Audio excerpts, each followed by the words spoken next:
Let us rejoice and be glad in it. I am so glad that you have woke up this morning. First of all, time has changed, but we have made the adjustments. So y'all know what to do. Share, tag, like, get everybody in to this virtue space on this morning. We're about to have church, y'all. We're about to celebrate the blessings of God, the fullness of God, the peace of God, the presence of God, the provisions of God is with us today. And I am here to encourage you, to remind you that God is for us. And if God is for us, then he's more than the world that can be against us. So all of those that are coming in from every place, every nation, every city, every state, every borough, wherever you are today, know that where you are, God is, and where God is, you can be. Because the presence of the Lord is anywhere and everywhere, and he can be right where you are. You could be in a jail cell. You could be at work. You could be in your car. You could be in the comfort of your bed at home. Wherever you are, the presence of the Lord can be there, and he is there with you. So, it has been, my goodness, a week of celebrating the life of the Reverend Dr. Jesse Jackson, my goodness, and so many others have come on in, and we have seen some powerful things this week, along with some travesties and some tragedies and even war. But you know, if God is for us, he's more than the world against us. So we're going to rely on God and know that throughout whatever's going on, we can look back and see where we've overcome. We can look to see where we are going to overcome. And we can trust to know that if the Lord is on our side, my God, greater is he that is in us than he that's in the world. So come on, share, tag, and like, and let's get ready to get into this Sunday morning worship experience. Put in the chat. Let me know you're here this morning so that we can get ready to do our roll call. I want to see who's with us this morning. So for all those on our YouTube channel, whether you're on Facebook or whatever other device you're coming in on, we want to acknowledge you today. We want to thank God for you being here today. We want to pray for you today. Now, if you can't do none of that, then throw up a heart, throw up a like. Let us know that you're here. Let us know that the presence of God, what he's doing in your life. I want to hear your testimonies. I want to hear how God is bringing you through, or if we just need to pray you through until God sets some things up in your life. So, I know it's early. Some are trying to get up, so I'm going to tag some of y'all while we get our worship experience going. But I need you to know that the Lord is great, and he's greatly to be praised. Y'all ready? I'm ready. PC's here. God is here. You're here. So y'all know what to do. Share, tag, like. To all of the nations, we welcome you on today, and we're glad to have you to our Nigerian community. So glad you're joining us on today. So know what? Regardless of what's going on, through the circumstances, through the trials, tribulations, we shall, if we haven't already, we shall, but somebody needs to thank God because you've already come this day. So come on and let's give God some praise. Hallelujah.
I don't know how your week's been this week, but regardless of how it's been, know that if God is working it for us, He's going to work it out for your good. Whatever situation, circumstance. So come on, get your tambourines, get your feet stomping, get your hands clapping, and know that Jesus, tell somebody this morning. Come on.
somebody better rejoice and be glad in it, because the Lord is good and he's greatly to be praised. I am so glad to see so many people coming through on this morning. I already see Diane's got her hands clapping and her feet stomping, and she's getting her praise on this morning. So glad to see you, Diane, and so glad to see so many others are coming through on this morning. My goodness, you all are already up now. Listen, I had already assumed a lot of y'all would be in the bed, would stay oversleep or whatever because of time change, but I'm seeing so many are coming through on this morning. So glad that you would see us, join us on this virtual space, in this virtual community.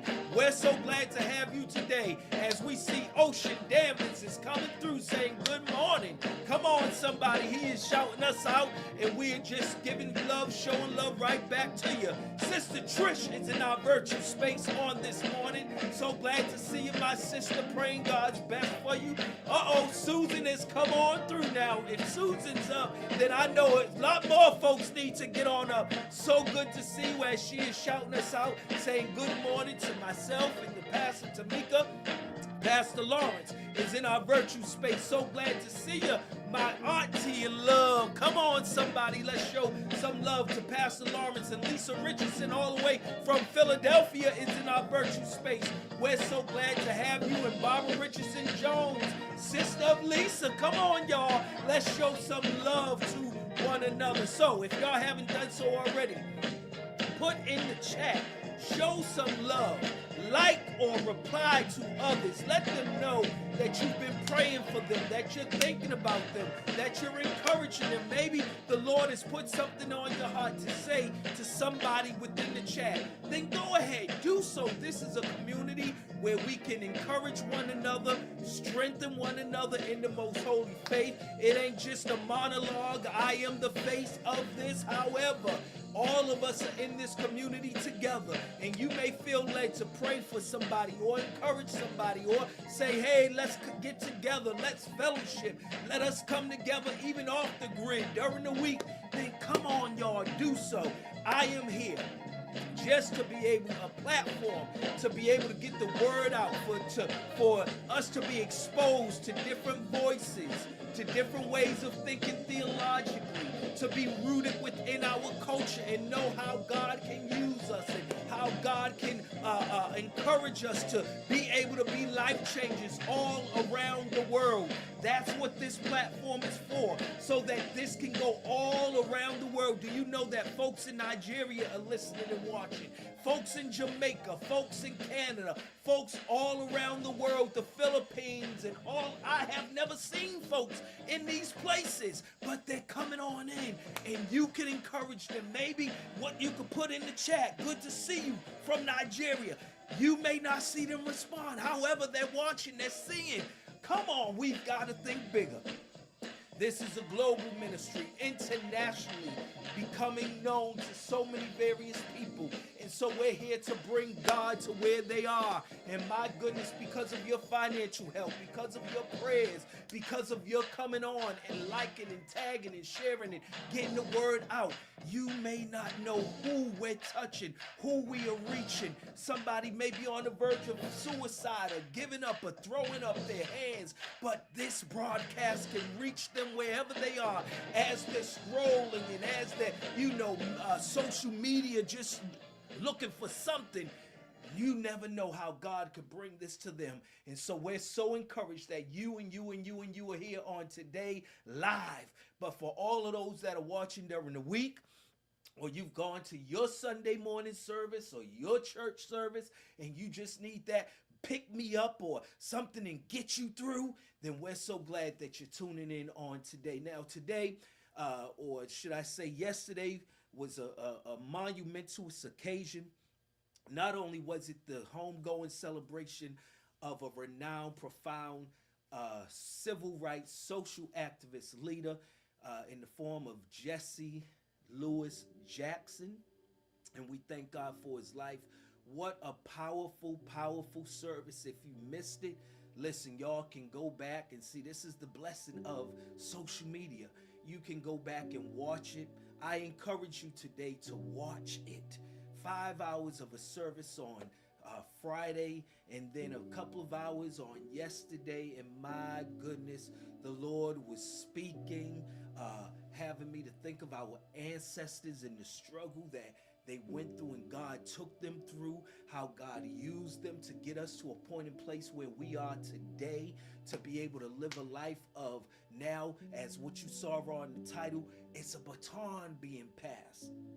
And as I was listening to various speakers and listening to the children of Jackson and how they were sharing, and so many profound statements and profound speeches and profound tributes, oh my goodness, brought tears to my eyes, had me to even be reignited, and it put me a refresher to say, keep on running this race that God has given us.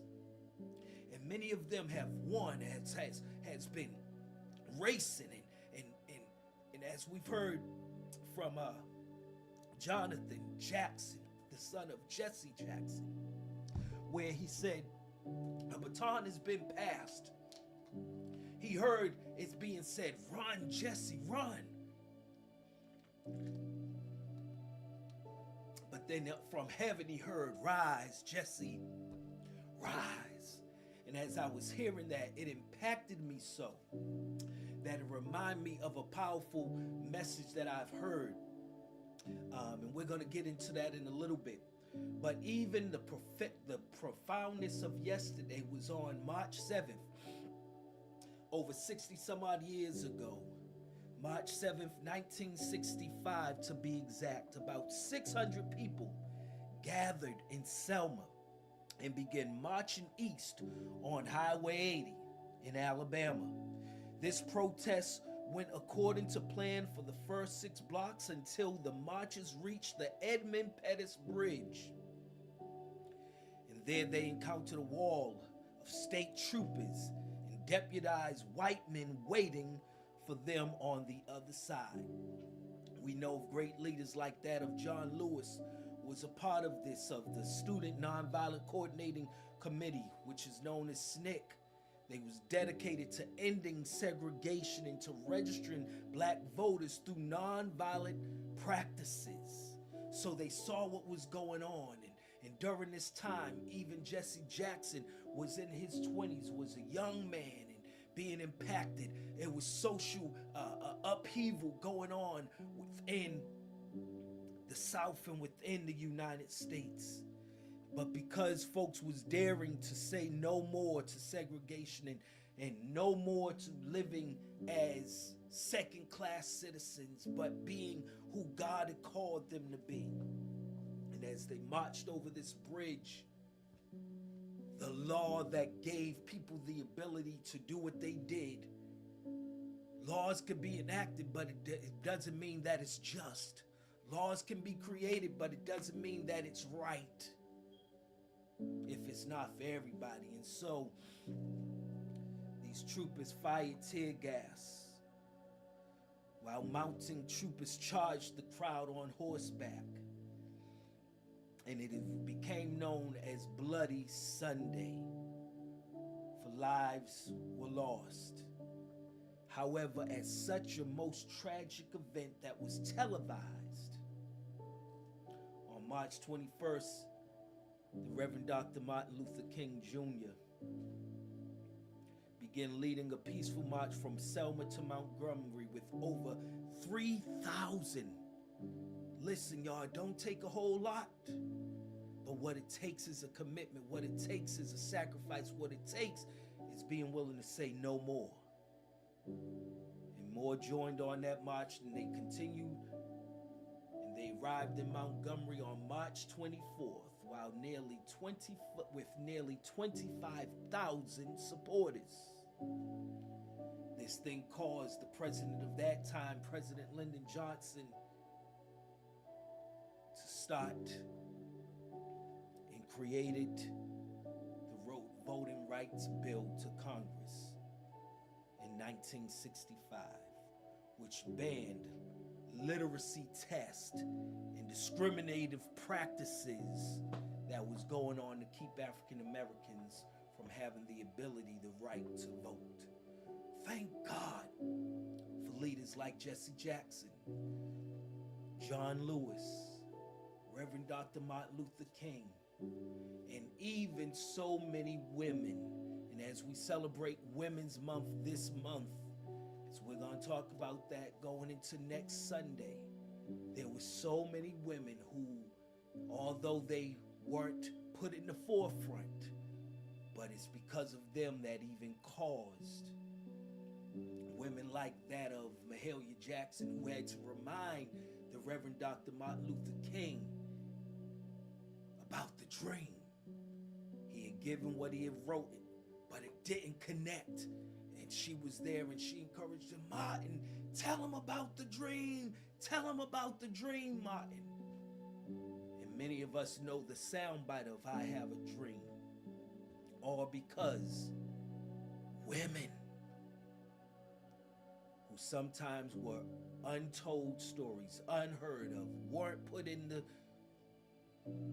story, but have made profound impacts on history. Thank you, Lord. Even in the biblical text, many are mentioned, seen.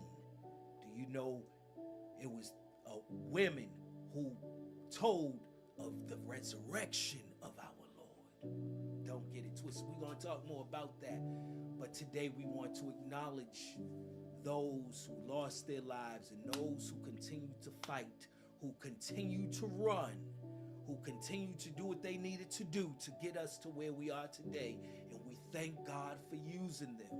And so we honor those matriarchs and patriarchs, specifically John Lewis, who as a student led folks who was beaten on the Edmund Pettus Bridge. And so even today, as they are commemorating and walking over, and even Jesse Jackson, even when he could not walk any longer, he said, put me in a wheelchair, and went in a wheelchair across the bridge to remember what history was. Somebody said it this way: if we never talk about where we've come from, we'll end up doing some things that we have forgotten about. And so we need to be reminded, and I bring to this broadcast how God used people, ordinary people, to be able to be where we are today. Let's watch this as we commemorate and remember March 7th, 1965, Selma. This is a powerful rendition to remind us. So we look to Zuccotti and Wheeler Avenue, who put this profound video together. Let's watch this as we remember Bloody Sunday, 1965. Selma.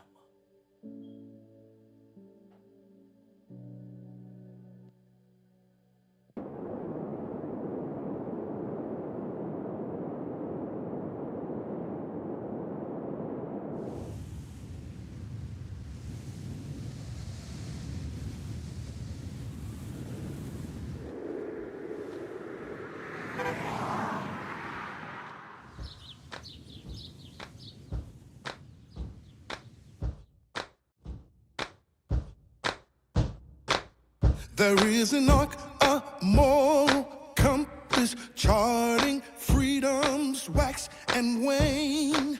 Sometimes we're startled how that arc allows some things hard to explain. But when the cause we fight is right, no matter what, we must persist. That arc is long and bends toward justice when we resist. Oh, yeah. There's an arc of moral compass, charting freedom's waxing way. Oh, yeah. Sometimes we startle how that arc allows some things hard to explain. But when the cause we fight is pure, we can't let go because we're sure. Oh, Lord. Our arc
march on. Yes, we do.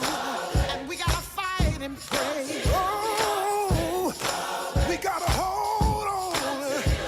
'Cause we know God's gonna make a way. I know He will.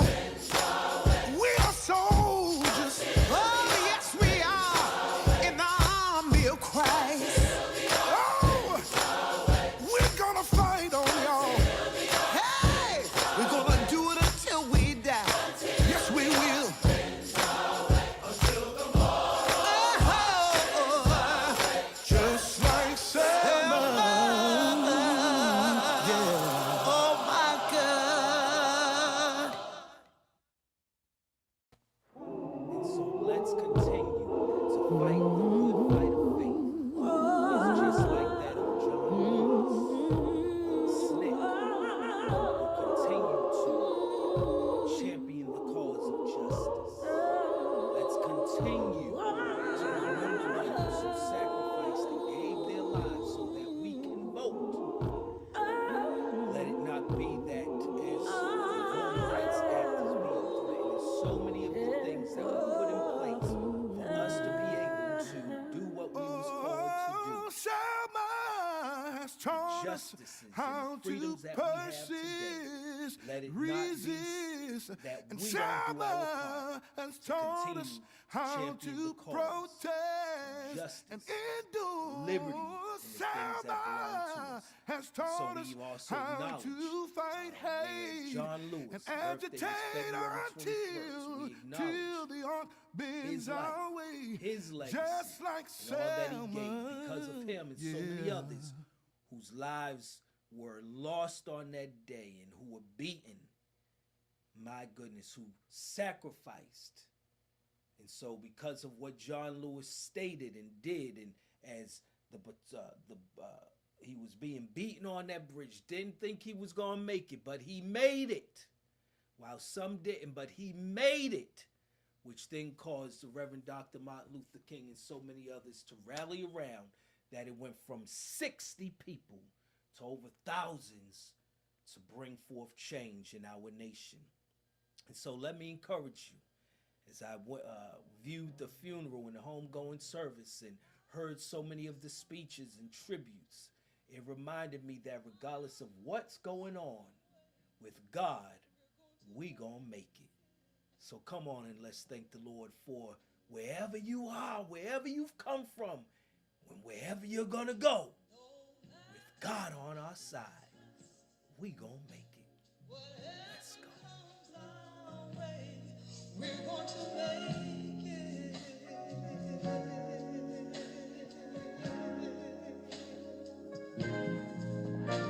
With Jesus on our side,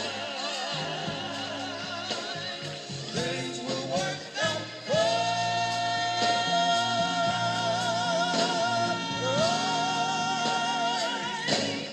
We're gonna make it.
say, you're gonna make it. Let me encourage somebody, regardless of what's going on. Remember that. Son on your side, oh, with Jesus on your side, things are gonna work out for you. I need you to know that somebody, you need to know it's gonna work out for you, just like it did with them. We gonna make it. And so let me just encourage you, regardless of what's going on and the things that's happening in your life, know that you don't have to give up. Don't you get weary. Don't you tired. Don't you stress. Don't you let... Regardless of what the devil says, I'm gonna make it. You gonna make it today through whatever you're going through. Did you hear that? Greater is he that's in you than he that's in the world. Regardless of the situation, God has it under control. So don't. You gonna make it some way, somehow, through hell, through high water. Even if it's a desert, God said he can make streams in the desert and waves in the wasteland. So be encouraged, be strengthened, because regardless of what all is going on, wars happening and craziness is taking place and injustice is taking place. But you know what? We can shout, we can thank God, we can give him a praise, we can still give God a thank you, because you are a winner. You are going to make it. You are a conqueror. Greater is he that's in you than he that's in the world. So come on, clap your hands and stomp your feet in this song. Somebody come on and give him a 30-second praise, because you going to make it with God on our side. Greater is he that is in the world. So glad to see you, Pastor Lorna. So glad to see you on this morning. And for all those on our YouTube channel, so glad to have you this morning. Now let's go all the way to Trinity United Church, all the way in Chicago, Illinois, where the great late ancestor, the Reverend Dr. Jesse Jackson, was laid to rest there, his hometown. But not only is his hometown in Chicago, but that of the Reverend Dr. Otis Moss.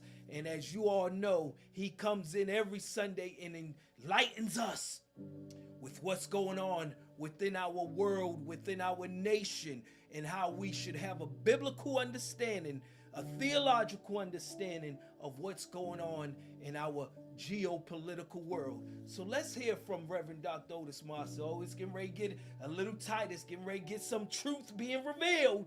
So y'all buckle up your seatbelts as we get ready to go to Chicago and hear what he needs to say in just 5 minutes. Let's go.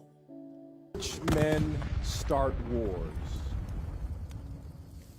Poor men die in wars. A man who dodged the military service 5 times and faked bone spurs just sent America into war. This administration, once again, did not consult Congress. He has refused to address the nation. As a matter of fact, 2 days ago, after negotiations in Geneva, it was reported that significant progress toward a nuclear deal with Iran was on the horizon.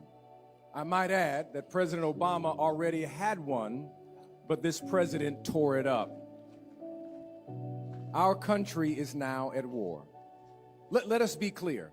This war is a Trump and Benjamin Netanyahu operation. No other nation saw Iran as an imminent threat. Iran was not a threat, but Israel under Benjamin Netanyahu and Donald Trump decided to destabilize the region for regime change. America has been down that road before. This is not an America First agenda. America, at the behest of Benjamin Netanyahu, who America has bombed Iran twice in the last 8 months. The last bombing, they said they destroyed all nuclear capabilities. You never know what to believe.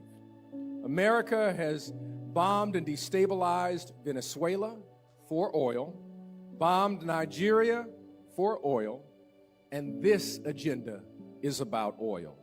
To make matters worse, This person playing president created a board of peace, asking countries for $1 billion to join, where he is the lifetime chair. The money does not go to the American people, but goes to a private account for the Trump family. This administration has cut SNAP benefits for the poor, kicked millions off of health insurance. Is it not strange that this country always has enough money to bomb a nation of people of color, but no money for universal health care, universal pre-K? This nation refuses to tax billionaires and demand the wealthiest pay their fair share. Benjamin Netanyahu, it seems, is telling Trump what to do, how to do it, and when to do it. This makes no sense. A school was bombed in Iran. Gas prices will likely rise. And we must raise the question, who benefits? Who benefits? Military contractors. Who benefits? Software companies like Palantir. Who benefits? Oil companies who want to control the oil refineries in Iran. I ask this day that you would call, email, and write Congress and your congressperson and your senator today that they demand that Congress do its job and stop allowing this administration from violating the Constitution. We must resist, and this blatant disregard for the Constitution cannot continue. And that is my 5 minutes.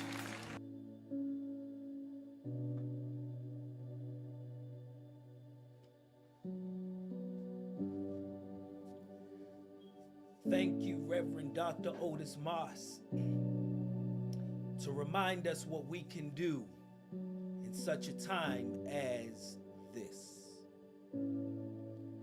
Shout out to all those that are coming on a little late, but you came in right on time. Shout out to Stephanie Lewis. Thank you for the acknowledgments. Pastor Lorna, and so many others that are coming through. What a powerful week it's been as we commemorated, celebrated, reflected on the life of a great civil rights activist, minister of the gospel, one who was known for greatness, but never allowed greatness to keep him from touching the marginalized, the least, the forgotten, the looked over, who as a young person helped support his elders like that of the Reverend Dr. Martin Luther King Jr., who continued on to fight for equality, justice for all people. As I said before, if you haven't had an opportunity to watch the homegoing service of the Reverend Dr. Jesse Jackson, I would encourage you to do so. It will encourage you. I thank God for the opportunity that God allowed me to have for several moments to meet such a great man, pillar, activist. Thank you, Lord, for allowing me the opportunity to see and to be empowered even as the Reverend Jesse Jackson encouraged me to get involved. He so wanted me to get his number and to connect.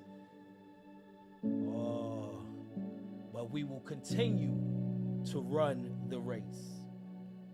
And as I was inspired by his son, listening to his son share the eulogy, and as he spoke of what he saw of Jesse running and running,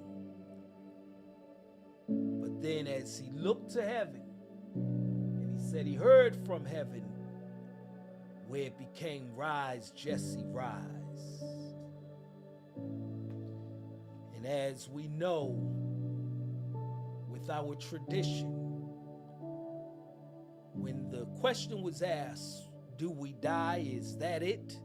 Said no. For the writer said it very clearly and plainly, said that there is such a great cloud of witnesses. In the first century church, when martyrdom was on the rise and empire was killing and martyring those who believed in the revolutionist, the one who came and changed lives, the one who resurrected, and their lives were forever changed, and how those who were known as believers later became known as Christians, not because Jesus called them Christians, but because those that were angry and against change and against a different way of thinking, the enemy labeled those who named the name of Christ as Christians.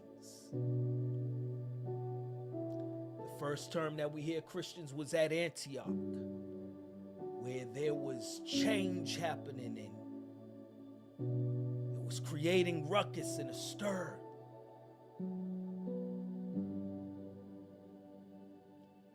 Because they were doing things counterculture than the culture.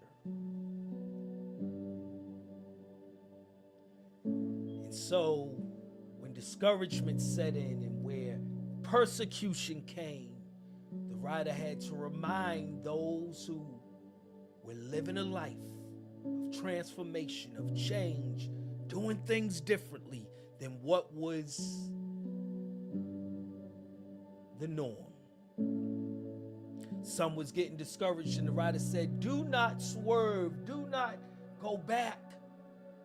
But remember that there are people, there's a great cloud of witnesses, and if by chance you lose your life, no, it ain't over. And so the writer used what was going on during that time where people were being martyred and the games. And he said, just like what you see here, there's a great cloud of witnesses cheering you on, encouraging you, watching you, letting you know you can make it, letting you know you can run this race, that there was one that ran before you and won it and fought. And as I was listening to Congressman Jonathan Jackson, oh, what an encouragement that in the midst of war, in the midst of violence, in the midst of injustice, in the midst of corruption, in the midst of what all we are going through that's impacting our entire world because of decisions being made without accountability, without consultation, without representation. But we don't have to be discouraged. We don't have to fear. We don't have to fret, for God still is on the throne. Now, should we be aware? Yes. Should we be praying? Yes. Should we be concerned? Yes. Should we stand for justice when we see injustice? Yes. Should we stand and fight against and speak out against brutality and murders and killings and violence? And yes. But we don't have to put our head in the sand or take on a westernized theology that speaks of a day of Armageddon. Matter of fact, there's nowhere found that word within the book of Revelation.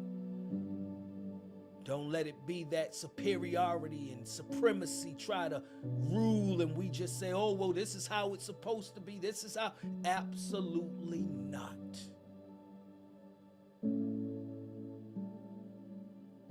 We'll get more into that as time comes.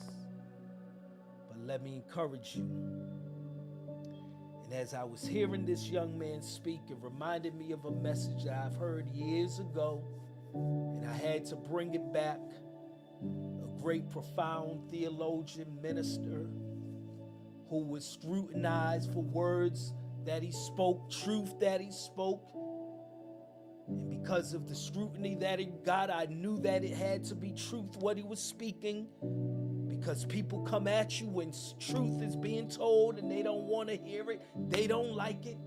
But how many know that if you're a prophet, if you're a true person of God, you will speak truth even when it's not favorable, even when it's not what people want to hear. And so this retired now pastor from Trinity United Church, as we just heard from the Reverend Dr. Otis Moss, before him was that of Jeremiah Wright, who started this church and brought the church membership from 87 people in 1972 to over 8,000 parishioners before he retired. This man, profound, eloquent in speech, profound in understanding biblical knowledge and theology, a pastor of pastors in his own right. And so today, when I thought of what do we do now with the passing of a great leader, what do we do now as we are, as a church, as we are dealing with profound questions in our place, and how are we to a posture that we should take now with all that's going on. And I was reminded by the Lord to remind all of us, wherever you are, whatever country, whatever state, whatever place, to continue to run. And so let's be encouraged today by that of the Reverend Dr. Jeremiah Wright, as he gave a powerful word of what we can do today. So let's continue to run and not get weary, walk and not faint, and know that we got to run our race, because there's a great cloud of witnesses watching, waiting, cheering us on to know that we can win if we do not give up. Come with me today as we hear a great, powerful word, and put feedback in the comments. Let me hear from you. What are you getting? What are you receiving as we listen to this great man of God? Let's go. What this means, all these pioneers who blazed the way, all these veterans cheering us on, it means we'd better get on with it, strip down, start running, and never quit. No extra spiritual fat, no parasitic sins. Keep your eye on Jesus, who both began and finished this race we are in. Study how he did it, because he never lost sight of where he was headed. That exhilarating finish in and with God. He would put up with anything along the way, cross, shame, whatever. And now he's there in the place of honor, right alongside God. When you find yourselves flagging in your faith, go over that story again, item by item. That long litany of hostility he plowed through, that will shoot adrenaline into your souls as you have your seats in the presence of the Lord. The writers of the pastoral letters, we know them by the names of Paul, James, Peter, John, and the unnamed authors who wrote pastoral letters in our Bible. Those writers used languages and used metaphors to which and with which their readers and their hearers could relate. The audiences who heard the Epistle of John, the Epistle of Peter, or who read those letters, they did not spend all of their time reading Torah or Tanakh in the Jewish congregations, nor did they have all their attention taken by the highly sophisticated syllogisms of the Socratic method, the Platonic platitudes, or the Aristotelian arguments in the non-Jewish, Greek-influenced houses of worship. In other words, church folk in their day, just like church folk in our day, liked some other things. They enjoyed some other pastimes, and they lived their lives fully with their families, which is what normal human beings do. The Almighty God was real to them, yes, but so were the athletic games just as real. And we all caught up today in the Olympics. The Olympics is worldwide, involves billions of dollars. But athletic games in Greece and athletic games in the Greek colonies were just as important in the first century as baseball, football, and basketball are in the United States in the 21st century. In other words, if the Apostle Paul had been born in the 21st century and not in the first century, if Paul had been born in Tuscaloosa, Alabama, and not Tarsus, Paul would have been glued to his set watching Alabama whip up on everybody that came onto the field. Paul loved athletics, and Paul often used athletic metaphors to make his points come alive for believers. Paul says what? I have fought a good fight. I finished the race. Winners in the Greek races had a laurel wreath, a crown placed on their heads to show that they were victorious. And Paul says in 2 Timothy, the 4th chapter, finally, at the end of the race, there is laid up for me the laurel wreath of victory, the crown of righteousness. All over the Greek islands, which dot the Mediterranean, there are stadiums and remnants of stadiums, some small, some medium, some humongous, places where the games used to be played, where the races used to be run, where folk gathered to cheer for their favorite competitor or their favorite team. When my wife, Rhema, and I were in Rhodes, R-H-O-D-S, Rhodes is a tiny, little, insignificant island, as small and as beautiful, some would say, as Santorini Island in the Mediterranean. On the island of Rhodes, Rhema and I did not take any of the guided tours that you pay for when you're traveling on a cruise ship. We just walked off the ship by ourselves with our cameras. We had a whole day in Rhodes, and we wanted to explore by ourselves, for ourselves, without the guides who always seem to guide you to the merchants, who give you a discount and give your guide a kickback, plus the percentage that the cruise ship gets for guiding shoppers into their shops. We had had enough shop till you drop Hellenic hype. So my wife and I went off by ourselves to look at the ancient island with its historic memories and fascinating ruins. And we were surprised to find sports arenas, several of them, dotting the island, places where people used to gather to worship, to enjoy worship athletics, enjoying the games like they worship God, enjoy the races, to relax.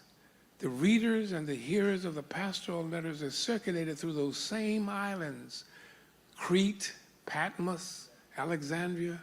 They loved athletics. They knew athletics. They understood athletics. So the writers used language, athletic language, and metaphors to which their readers could relate. And the writer of the book of Hebrews was no different. After 40 verses of calling the roll of the runners in this long-distance race, this Christian race, after 40 verses, the writer of Hebrews paints a picture. We call it the Hall of Fame, the Hall of Faith, Hebrews 11. After 40 verses in Hebrews 11, the writer paints this athletic picture that every reader, every hearer would understand. He says, these runners who have finished their race are now up in the stands pulling for us, cheering us on and encouraging us. What a powerful passage. The New International Version starts off chapter 12 saying, since we are surrounded by. But the 17th century translation that I read for you at first, the King James we call it, says compass, C-O-M-P-A-S-S, like a compass. They're in a circle. They're in a stand in the arena surrounding the track. Since we are surrounded by such a great cloud of witnesses, and that's what I want to use as a talk title for the time we have together this morning. Since we're surrounded by folk up in the stand, look who's in the stands.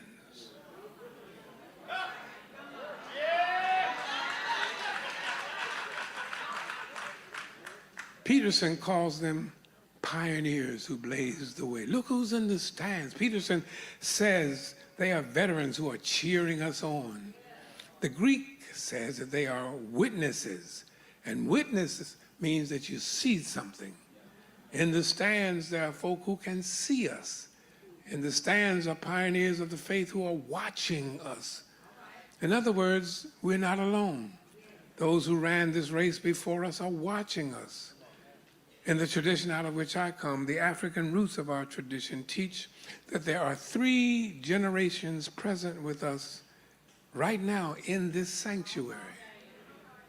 3 generations present, not just today, but every day. 3 generations present with us at all times. The first generation is the generation that you can see with your natural eye, your human eye. And there are many different age sets. You saw that big family come up for the baby dedication? Same as in this sanctuary. You got grandparents who are part of the same generation, great-grandparents, parents, children, grandchildren, and great-grandchildren. All are part of the one generation that you can see. But there are 2 other generations who are present with us, 2 generations that you cannot see. One of the generations that you cannot see, the second generation present with us, is the unborn generation. Right now, right here in the wombs and loins of the worshipers gathered in this sanctuary this Sunday, there's a generation of those who are headed this way. You and I can't see them, but God can see them. David says what? You knit me together in my mother's womb. God can see them. God's self says to Jeremiah, before you were born, I called you while you were yet in your mother's womb. The unborn generation, the generation headed this way, is present with us. My Aunt Hattie, my great aunt, knew something about that generation. I'll tell you about her in a minute. But then there is another generation also present with us. That is the generation of those who have passed this way, the generation who have now slipped past the veil of time and who traffic now in eternity. They live with God, but they're still alive. You and I can't see them, but they can see us. Those are the ones the writer of Hebrews says are watching us. Those who live on the other side of time in eternity. Those in whose honor Africans pour libation. And those names they call when pouring libation in loving memory, based on the African principle that as long as love lives, they will live in our lives among us. Because love lives beyond the death and love lives beyond the grave. One of my primary mentors, Dr. Samuel DeWitt Proctor, calls them a part of God's meta, M-E-T-A, meta history that impinges upon human history and only manifests itself to us in fleeting glimpses. Ask anybody, not just black people, not just African Americans, ask anybody who has lost a loved one to be honest with you and to tell you about those instances where they thought they caught a glimpse of something or someone out of the corner of their eye, and they turned quickly to see who it was or what it was, only there was nothing there, no one that they could see. They thought they were losing their mind. No, that was God's meta history. A dimension of reality not subject to the rules of normality, making itself manifest to us in fleeting glimpses. Witnesses, Hebrews 12 calls them, watching us. Now, prisoners of post-Kantian, post-Enlightenment modernity, y'all got a big university down there, University of Louisville. They poo-poo all such possibilities because it falls outside the realm of what they have experienced. And they label all such accounts as paranormal. No, they are supernatural, above the natural, beyond what the natural can comprehend. Theologians call it a mystery. There are no words that can adequately capture being exposed to Dr. Proctor's meta-history. Matthew, Mark, and Luke each tell the story of Jesus. And I love this because when I was at the University of Chicago, that's a very left-brain school. They said all that stuff is superstitious, it's not real, has no validity. I said, well, what about Samuel? Remember Samuel? King Saul came to Samuel and said, I need to talk to somebody. Somebody who ain't around no more. That's Old Testament. That's Old Testament. I'm a New Testament Christian. I'm a New Testament Christian. Well, Matthew, Mark, and Luke are all in the New Testament. And Matthew, Mark, and Luke each tell the story of Jesus taking Peter, James, and John with him up a mountain one day, and God pulling back that veil between time and eternity just long enough for Peter, James, and John to see Jesus talking to Moses and Elijah. Moses had been dead 1,000 years. Elijah had been dead 500 years. Dead by human definitions, but alive and living with God by holy definition. What Dr. Rudolf Otto calls das Heilige, das ganz andere, the holy other, the mysterium tremendum, the mysterium fascinans, the inexplicable. They are a part of the generation of witnesses who are watching us. Look who's in the stands. Witnesses who are watching us. In my own personal life, I said I'd tell you about my Aunt Hattie. She was really my great aunt. She was my father's aunt. She raised my dad along with his father after his mother had died. Aunt Hattie was one of those southern-born women, born with a veil over her eyes. She could see stuff. My sister and I were scared of Aunt Hattie. We stayed away from Aunt Hattie. When I was stationed at Great Lakes Naval Medical Center, my wife and I were stationed at Great Lakes, and the rabbit died. Now, all my millennials, let me see the hands of millennials. Y'all don't know what the rabbit dying means. Y'all go to Walgreens and CVS and get that little red thing with the pink dot. Back in the day, they used to take the mama's blood and inject it into the rabbit, and if the rabbit died, that meant the girl was pregnant. And the rabbit died. Our firstborn was about to be born. I ran to the phone, and I called back to Philadelphia. My mother and father lived in Philadelphia. Aunt Hattie lived in Philadelphia. And I called home all excited. Mommy, Mommy, she said, calm down, Aunt Hattie told us. I said, Aunt Hattie told you what? She said, your wife pregnant, she's gonna have a high yellow baby with red hair born in June.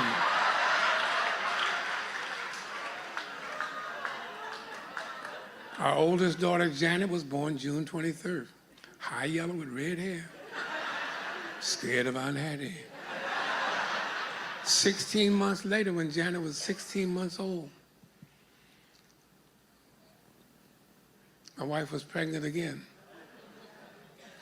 Janet woke up in the middle of the night, little Janet, screaming in her room. We lived in, I was stationed at Bethesda Naval Hospital in Maryland. We ran into her room. Baby, what's that? Man, man, man. I said, there's no man over there, baby. She just wants to sleep in our bed, that's all it is. No, man, man, man. No, man. I picked her up out of her crib, took her to the front door, showed her the chain was on the door. We chained the door. She knew about the chain because when Mama was at work and I was babysitting, I'd go downstairs to wash my car. I had a bad ride, y'all. I had a Valiant. And when I went downstairs to wash my Valiant, Janet would climb up in the window, watch me, put the chain on so nobody could come in. We lived on the second floor. I said, see the chain is on? Nobody can get in here. There's no man. No, man, man. I said, what's the man look like? Pop, Pop. I said, my father or your mother's father? No, Pop, Pop, Pop. She meant my grandfather, my maternal grandfather. Our maternal grandparents moved into our house. My mother and father moved into our house when I was in the 7th grade. Grandma got dementia, Alzheimer's. Grandpa couldn't take care of her down the country. They didn't believe in no senior citizen living assisted place. They didn't believe in the nursing home. They moved them into our home. So they lived with us from the 7th grade. In fact, my grandmother died the night of my senior prom. Grandpa kept right on living with us. So I'm stationed at Bethesda. We drive up to see Grandpa because he was 92 years old. He had cancer all throughout his body. We drive up every other weekend. He said, boy, stop driving up here to see me. I'm fine. I ain't going nowhere till I see my great-grandson. You the only boy in this family. I'm tired of looking at your face. I'll be fine. I'll be fine. I said, baby, you know where Grandma lives, my mommy? Yeah, that's way up in Philadelphia. You know how we drive to Philadelphia? Mm-hmm. I said, that's where Pop is. No, right there, right there. I said, I'm telling you, she just won't sleep in her bed. I said, no, baby, he's in Philadelphia with Grandma. I tried to put her back in the crib. She started screaming again. Put her in our bed. As soon as I hit the pillow, she gone. See, I told you that's all she wanted. 5 o'clock in the morning, the phone rings. I say, hello, my mother said, Aunt Hattie told me to call you. I said, what? She said, the baby's upset. I said, what? They in Philadelphia. I'm in Maryland. She said, Papa died last night. Aunt Hattie said he saw the soul of his incoming great-grandchild, saw it was another girl, saw he had nothing to wait for, so he stopped by to say goodbye to the only great-grandchild he had, and he scared her when he said goodbye to her. Do-do-do-do-do-do-do-do. Scared of Aunt Hattie. Aunt Hattie could see the generation coming in because the baby girl was born that Sunday. This was a Tuesday night. She could see the generation that was leaving, the generation in the stand. Look who's in the stand. Witnesses who are watching us. Look who's in the stands. Harriet Tubman, looking to see if we're still trying to get free. Look who's in the stands. Ida B. Wells, watching to see if we're still turning our backs on the poor. Look who's in the stands. W.E.B. Du Bois, watching to see if we've learned how to live together or if we're still circling the racist wagons in our silo mentalities. Look who's in the stands. Richard Allen, watching to see if we're still bowing at the altar of white supremacy. Look who's in the stands. Women preachers, Jarena Lee, watching to see if we're still bowing at the altar of sexism when it comes to women preachers. Look who's in the stands. The founders of African Methodism, waiting to see if we're still tripping over the word African, the culture of African, the rhythms of Africa, the ring shout of Africa. Look who's up in the stands. Bishop Henry McNeil Turner, watching to see if the AMEs are going to distance themselves from Dr. James Cone's book, The Cross and the Lynching Tree, the same way they distanced themselves from his sermon, God is a Negro, in an age of color blindness and self-hatred. Look who's up in the stands. United States sailors killed aboard the USS Liberty, killed by the Israeli Navy and Israeli Air Force, watching to see if we're still covering up the lies about the so-called Six-Day War. Look who's up in the stands, the countless souls of the strange fruit, strung up and left hanging from trees in a country that was taught to hate them because of the color of their skin. Hung, men castrated, women violated, bodies mutilated, black men, women, and children, watching to see if we still don't understand yet how the Tea Party ain't nothing but a 2.0 upgrade of a lynch party. Look who's in the stand. Watching us, Troy Davis, killed by a racist legal system in Georgia. Trayvon Martin, killed by a vigilante in Florida. Jordan Davis, murdered by a maniac because of his music. Tamir Rice, up in the stands, cut down in Cleveland before he could see his teenage years. Renisha McBride, dead in Detroit for knocking on the wrong door.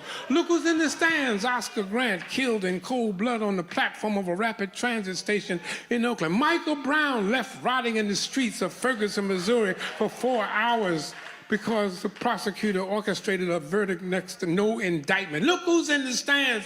Eric Gardner, choked to death in front of a video camera, and his murderers set free by bigoted bozos because of their blindness. Look who's in the stands watching us. Jordan Davis, killed because of his music. Laquan McDonald, killed in Chicago, shot 16 bullets in his body, covered up by a racist mayor with puppet string politicians who authorized a $5.5 million payout, hush money, to keep Negroes from knowing what had happened.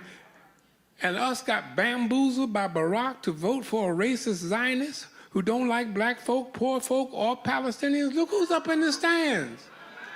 A minister from Atlanta named Martin, who started a movement for poor people, but whose message is now buried in a monument financed by rich people, whose revisionist history hides what he said about racism, what he said about militarism, what he said about casino capitalism. Look at the monument. None of those sayings are in that monument. They hide Martin's message behind a soundbite. I have a dream. Look who's in the stands. Martin King is watching to see if we've been bamboozled by Beck, hoodwinked by Hannity, or had our minds messed up by Etcherscup, or been trashed by Trump. I told the students at Howard University 5, 6 years ago, I don't know which is more painful, seeing millions seduced by a soundbite or seeing a ministry reduced to a soundbite. And I ain't talking about me, I'm talking about Martin. Martin's stand against militarism was reduced to a soundbite. Let freedom ring. Martin's stand against racism was reduced to a soundbite. I have a dream. Martin's fierce critique of consumerism and capitalism was reduced to a soundbite. Free at last, free at last. I don't know which is worse, seeing millions seduced by a soundbite or seeing his ministry reduced to a soundbite. Martin Luther King is in the stands watching to see if we're still drinking the Kool-Aid of Walmartization and mass incarceration, while millions of black children still go to bed hungry every night, killed by the assassins of globalization and miseducation. Look who's up in the stands. The Scottsboro boys watching to see if we can connect the dots between the bodies of Amadou Diallo, Emmett Till, Patrice Lumumba, Medgar Evers, Steve Biko, Huey Newton, and Martin King. Dr. King said, freedom is never voluntarily given by the oppressor. Freedom must be demanded by the oppressed. I wonder what racist journalists would do and try to spin that. That Martin said that. Jeremiah Wright didn't say that. Look who's up in the stands. The writer of Hebrews says there are witnesses who are watching. But he also says that there are witnesses who are waiting for us. They have finished their race. And now they're waiting for us to see how we will run our race. The words with patience once again point to the fact that this is a long distance race. Peterson says they're anxiously waiting for us, not just watching and cheering us on, invested in the race that we must run. To use the Apostle Paul's word, they have finished their race. And now they're waiting for us as witnesses as we run our race. Look who's up in the stands. Rosa Parks is waiting on us. Look who's in the stands. Malcolm X is waiting on us. Look who's in the stands. Queen Mother Yaa Asantewaa is waiting on us. Look who's up in the stands. Jean-Jacques Dessalines is waiting on us. Marcus Messiah Garvey is waiting on us. Boukman from Haiti is waiting on us. Adam Clayton Powell from Harlem is waiting on us. Kwame Nkrumah from Ghana is waiting on us. Barbara Jordan from Texas is waiting on us. Chief Albert Lutuli is waiting on us. Langston Hughes is waiting on us. Zora Neale Hurston is waiting on us. Paul Robeson is waiting on us. Bayard Rustin is waiting on us. Emmett Till is waiting on us. Alton Sterling is waiting on us. Philando Castile is waiting on us. Sandra Bland is waiting on us. Gilbert is waiting on us. My Aunt Hattie is waiting on us. My daddy, my mama, my grandmama, my grandpapa, they're waiting on us. Waiting to see as a witness if we're going to bow at the altar of Walmart once again, put price above principle, and keep on being bought and paid for like prostitutes. Look who's up in the stands. A. Philip Randolph.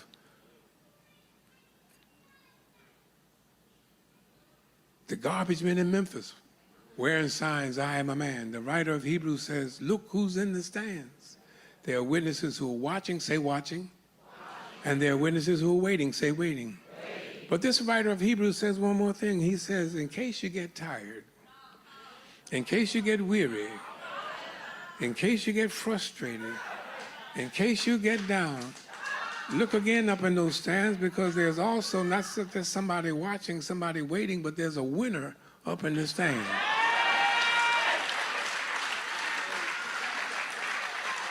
Peterson translates it, we read it together. Keep your eyes on Jesus, who both began and finished this race we are in. He is a winner, the thought of whom can shoot some adrenaline into your soul. I don't know about you, but I got my eyes on the one who has won this race. He's a winner. Keep your eyes on the winner. The winner is the one who can help us, help you, help me finish this race. We just got through celebrating a whole bunch of 50th anniversaries. The 50th anniversary of the March on Washington. The 50th anniversary, 150th anniversary of the Emancipation Proclamation. But the race ain't over yet. We still got some running to do. 20 children killed in Sandy Hook and the whole nation mourned. 300 children killed in Chicago and the nation just yawns. The race ain't over yet. We got a drug problem, yes, but we also got a drone problem. The race ain't over yet. The sentencing gap for crack cocaine users as opposed to cocaine users have been narrowed, but until it's wiped out completely, the race ain't over yet. We got affordable health care, but until everybody gets health care, the race ain't over yet. We still got some work to do, because as the gun sales soar in this nation and Trump looks like he's gonna win in this nation, the racist rhetoric is ramping up and it seems like sometimes we're losing, but keep on running and keep your eyes on the one who has finished this race. He's not only watching, he's not only waiting, but he's also a winner and he'll help us. Let me tell you about Frank Thomas. I was talking to Pastor Shell about Frank Thomas. Frank Thomas is one of my favorite students, straight A students. He now has 4 earned doctorates. 3 doctorates in ministry and a PhD from Memphis. Dr. Thomas made this point come alive for us. One Good Friday, every Good Friday we have the 7 last words of Christ preached. And I assigned him this particular year the word, "It is finished." And he didn't go to John 19 to exegete all the things that Jesus had finished. He went to this Hebrews 12 passage, verse 2, looking unto Jesus, the author and finisher of our faith. Let me paraphrase what Frank said 20 years ago. Frank Thomas used to run track when he was in college. His race of choice was the 440 relay race. Frank loved to run that race. Anybody here know about the 440 relay? Y'all watching the Olympics now? They call it 400 meters. Now, Frank secretly wanted to be the anchor man and run the anchor leg of that race. The anchor man is the one who gets all the cheers. He's the one who gets all the glory. He's the one who finishes the race with style, with grace, and with blinding speed. But Frank never could get his time up fast enough to be the anchor man, because track coaches always put their fastest man in that 4th leg slot, the anchor. And Frank's time, no matter how hard he tried, could never get anywhere near Billy's time. Billy was the anchor. Frank could not run the anchor. So Frank said then he wanted to be the lead-off man. See, because the lead-off man, when he fires out of them starting blocks, always look good. And if he could establish a lead as the lead-off man, folk would give him some props and give him some praise as having made a major contribution to the race that his team is going to win. But guess what? Frank never could get his time up fast enough to be the lead-off man, because track coaches always put their second fastest man as the lead-off man so that the lead-off man can give the team a sure enough lead. That's why they call him the lead-off man. 440 relay coaches put the fastest man as the anchor, put the second fastest man as the lead-off, put the third fastest man in the number 2 position, and they put their slowest man in the number 3 position. And Frank never could get his time up to match or to beat the lead-off man or the number 2 man. So he was content to be number 3. He was the slowest man, but he said at least he made the team.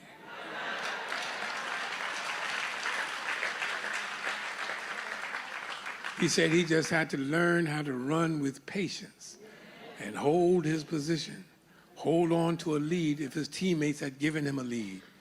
And in the last race of Dr. Frank Thomas's senior year in college, the race for the state championship 1 week before graduation, his mother and father were in the stands watching, waiting, and cheering him on. His wife, Joyce, they weren't married the day of that race, they got married the week after graduation. But Joyce, his fiance, was up in the stands watching, waiting, and cheering him on. His church members, he wasn't pastoring, these are the church members of the church where he grew up, like the little children running around here. Those are the folk who knew him when he was a kid, saw him up and down the aisles. They were all now watching him as a grown-up man, senior in college, up in the stand, church where his mother and father raised him. They had known him all his life. They were in those stands as witnesses, watching, waiting, and cheering him on. Frank said he was feeling good that day. No aches, no pains, no cramps, no Charlie horses. He was ready to run the best race of his life and the last race of his college career.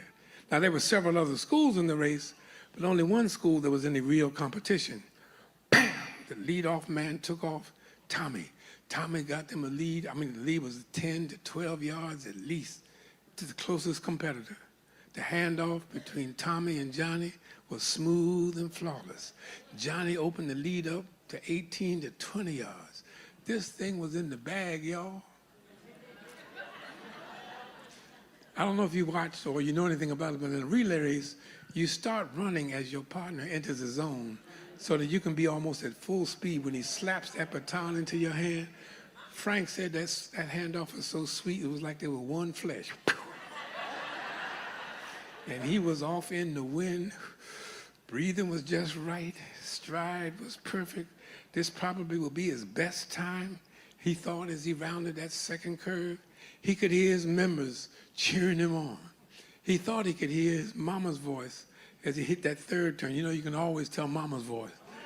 He thought he heard his mama's voice as he hit that third turn on the backstretch, but he heard something else that troubled him. He heard something else that almost distracted him. He heard something else that sounded louder to him than all the folk cheering for him in the stands. He heard some footsteps in the cinder track next to him getting louder and louder as the runner in the next lane got closer and closer. He said he wanted to look back, but they had trained him. You never look back once you start a race. I like that, Pastor Sean. I wish I could hang out there for just a little while. You never look back once you start a race. If you're looking back, you can't see where you're going. If you're looking back, you lose focus. If you look back, you lose your place. You look back, you end up out of your lane. If you look back, you might end up disqualified if you look. So he said he did not look back, but the footsteps kept getting louder and kept getting closer. And then to his horror, the man in the next lane, representing their chief competitor, not only closed that 20-yard gap lead they had, not only caught up with him, was not only running past him, but also looked over at him and laughed at him, leered as they turned down the home stretch.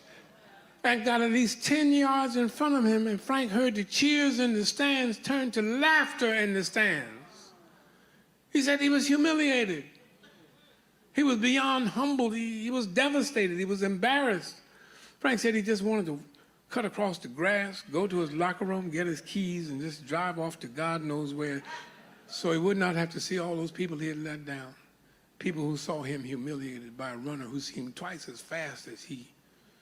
He said he tried kicking harder. Nothing. He tried everything he knew. Nothing. He tried everything the trainers had taught him. Nothing. It was no use. It was all over.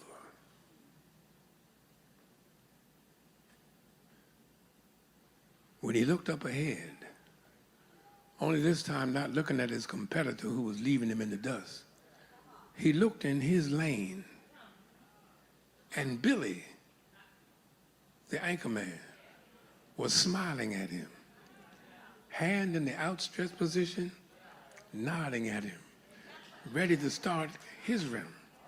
He said that Billy's smile and Billy's nod not only encouraged him, but it reminded him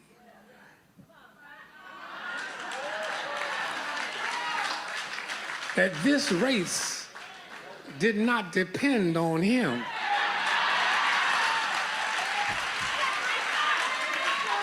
This race was not over with him. There was a finisher waiting for the baton.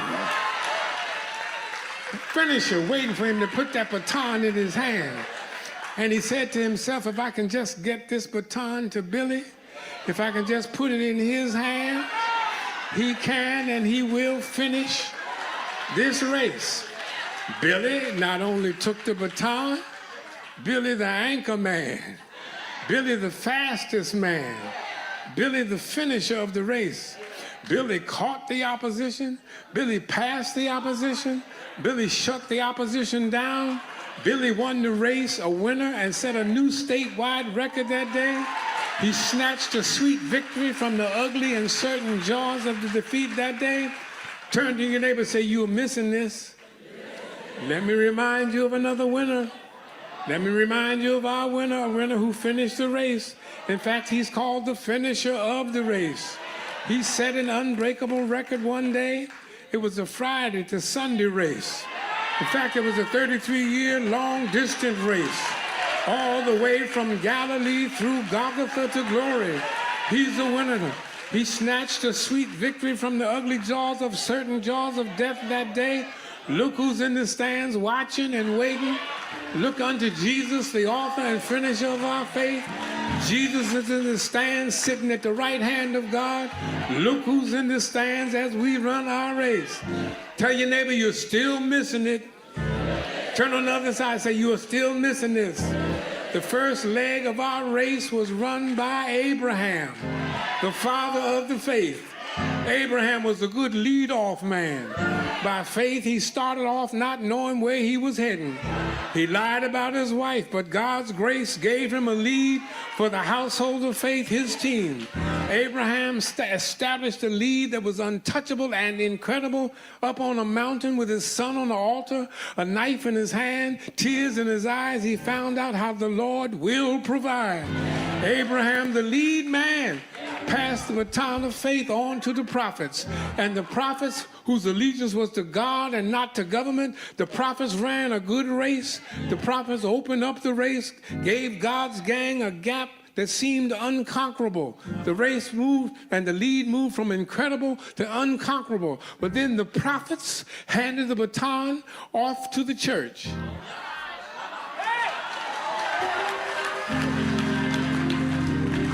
And the church got out of his lane. The devil caught up with the church and cut the church's lead to ribbons. The church got into arguments about looking back. The church got mired down in the mud of what I call multiplication by division. The church split division into Protestantism, Catholicism, Greek Orthodox, Coptic, Egyptian Orthodox, Lutheranism, Calvinism, Anabaptist, and Wesleyan Methodism, and that split off from Anglicanism. The church got out of its lane. The church got to arguing. The church lost its lead. The Methodists split into AME, Zion, and CME. The Presbyterians split into Cumberland Presbyterians and United Presbyterians. The UPS Church of America. The Baptists split into 75 different Baptist denominations. And the Pentecostals split into 700 denominations at the last count. The church multiplied by dividing, multiplication by division, splitting. Church split. The church split over the issue of tongues. The church split over the doctrine of the Holy Spirit. The church split over how much water you need to baptize somebody when some of God's children don't have enough water to stay alive tonight. The church split over the issue of slavery. The church split over the issue of race. Black churches, it ain't just white people, y'all. Black churches split over the issue of complexion. High yellows over here, deep chocolate over yonder. The church split over the issue of music. No gospel over here, full gospel over there. No washboards are welcome. No tambourines will be tolerated. No drums and no dancing. Or we'll do liturgical dancing. Oh, but for God's sake, don't break into no holy dance. Not in a silk stocking church. The church split and the church blew its lead. When the prophets passed the baton on to the church, the enemy caught up with the church, passed her, looked at her, leered at her, laughed at her, left her in the dust of debates, disagreements, dogmatism, disputes, denominational dislikes, and doctrinal hair splitting. That's the bad news this day for the 10 o'clock service. But that ain't the only news. Guess what the good news is? The race ain't over yet. Look up ahead. Looking unto Jesus, the author and finisher of our faith. The good news is that this race does not depend solely on the church. We just running one leg of this race. Jesus is the finisher of this race, and he's the winner. His name is not Billy, but he's a bridge over troubled water. His name is not Billy, but he is a burden bearer. His name not Billy, but he is bread when you're hungry. His name not Billy, but he's a bridge, bright and morning star. Keep looking unto Jesus, who preached and practiced and risky gospel. Keep looking unto Jesus, who's already won and given us the victory. And if you look unto Jesus, he will give you a crown. I shall wear a crown, not because of me, but because of who finished this race for me. I shall wear a crown someday, soon as my feet strike Zion. Shout hallelujah, it's all over. Not because of my strength, not because of my goodness, but because of his grace. I shall wear a crown someday. Keep looking unto the finisher of your faith. Come on and give God some winner of the faith glory. Give God some, come on, come on. My. Well, I think the Reverend Dr. Jeremiah Wright has said it all. Let's put an exclamation point right there, and let's put on our running gear and continue to run this race. For the race is not given to the swift, nor to the strong, but if you endure through it all, know that you've got somebody watching, witnesses waiting, and witnesses that have won because of what Jesus, our Lord, our Savior, our Redeemer, our King, has done for us. So don't you get discouraged. Don't you give up. Don't you throw in the towel, but continue to run this race. For knowing that when it's all said and done, there is a crown waiting for us. Well, so glad you could join us on this Sunday morning's broadcast. Time has changed, but you know what? We made the change with it. So come on, let's keep running as we give honor to where honor is due, to our King, our Lord, our Savior. And as we remember all those who has passed the baton to us, now let us do our part and run this race as we pass the baton to the next generation. So do your part. Don't you get weary in well doing, for you know in due season you are going to reap that harvest. So we cannot, we will not, we shall not faint. We'll see you next week where? Right here at Life Change. It's gonna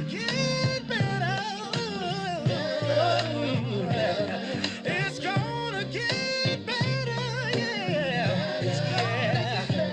So just hold on, don't give up, yeah.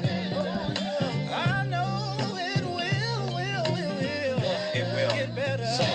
Come on. I'm trusting God, I believe that it's gonna get better. Hey, don't worry about a thing, my sister.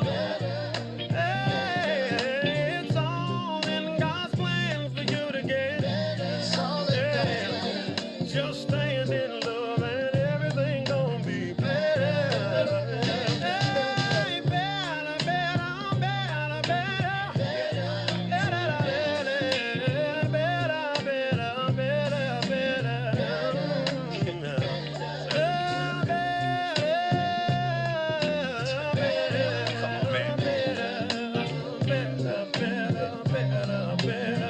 Tim Robbins, come talk.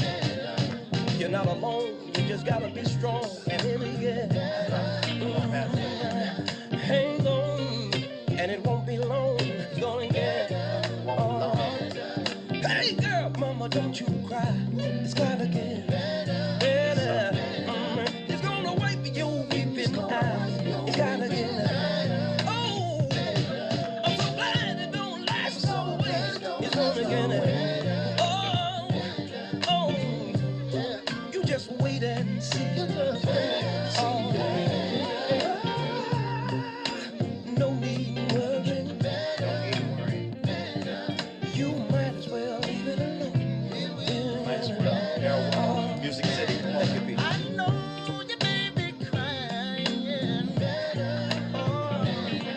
just keep on trying. Keep on trying. It will. It better.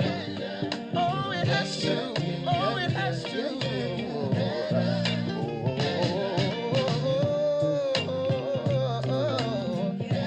Yeah. Keep on waking up. I promise you it will be better.